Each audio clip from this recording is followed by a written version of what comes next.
qui en donnent une représentation plus ou moins faussée.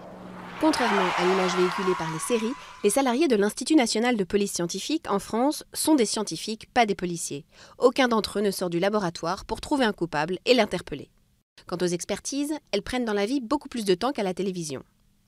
L'analyse de résidus de tir sur les mains d'un suspect, par exemple, nécessite 4 à 8 heures. Une analyse ADN prend plusieurs jours, mais si des traces riches comme du sang ou du sperme sont retrouvées et que l'enquête justifie une recherche urgente, ce délai peut être réduit à quelques heures.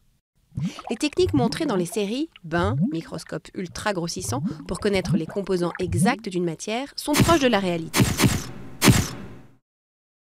La police scientifique peut notamment révéler des traces de sang effacées, trouver des empreintes ADN sous une couche de poussière, dater un décès grâce aux insectes nécrophages ou identifier un criminel avec une fibre capillaire 20 ans après les faits.